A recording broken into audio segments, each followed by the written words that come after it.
안녕하세요. 전국에 잘 알려지지 않은 정겨운 식당들과 그곳의 음식들을 소개해드리는 음식 읽어주는 남자 음식남입니다. 오늘 소개해드릴 곳은 행정구역상 방산동 청계천변에 자리한 호호하우스이며 읽어드릴 음식은 계란말이와 토스트예요. 무척이나 친절하신 여사장님께서 홀로 꾸려가시는 아담한 공간입니다. 방문 당일 음식남이 호호하우스의 마지막 손님이었어요. 물가가 지금 나 무시하니 할 법한 메뉴판입니다.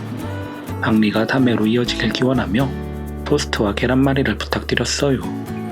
원활한 소화를 도와줄 소주도 한 병 청해받아 두고 잠시 기다리다 보니 양념을 아끼지 않고 담근 기색이 역력한 무김치를 찬으로 내주셨습니다. 양질의 고춧가루 특유의 알짝지근함이 제대로였어요.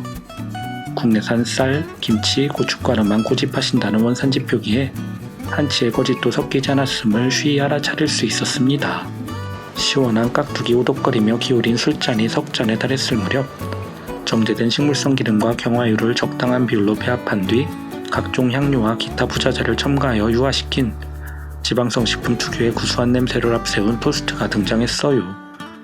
마가린에서 기인했음이 분명한 꼬순내가 가히 일품이었습니다.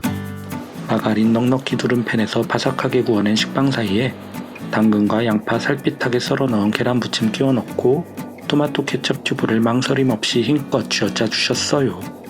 지금의 잠실나루역이 성내역이던 시절 역전에 그득하던 토스트와 꼬지어묵 팔던 포장마차 중 그나마 덜 북적이는 곳을 골라 꼬깃꼬깃 접힌 1,000원짜리 한 장 내밀고 받아 먹던 추억 속 토스트의 재림이었습니다.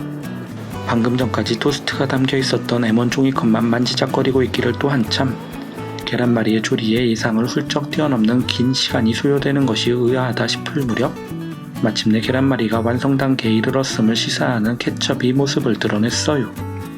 곧이어 테이블에 오른 계란말이에 대한 첫인상은 오래 걸릴 수밖에 없었겠구나였습니다.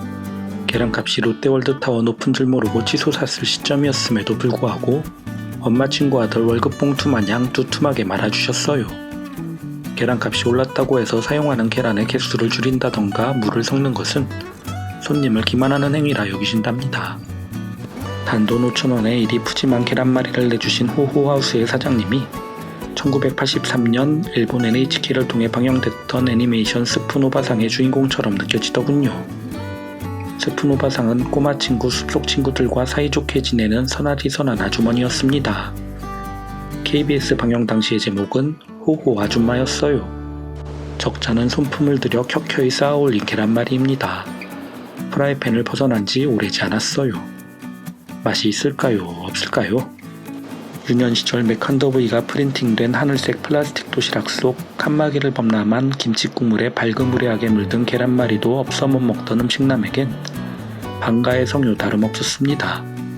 골라내기 쉽지 않을 정도로 잘게 다져 넣은 말먹이 함량이 낮지 않았던 것과 케첩인 줄 알았던 종지 속 내용물이 칠리 소스였던 것이 옥에 튀었으나 전반적인 만족도를 크게 낮추기엔 역부족이었어요.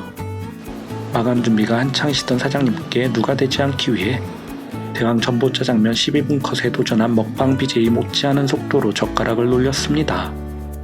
입가에 묻은 기름기 닦아내며 다음 먹거리를 찾아 나섰어요.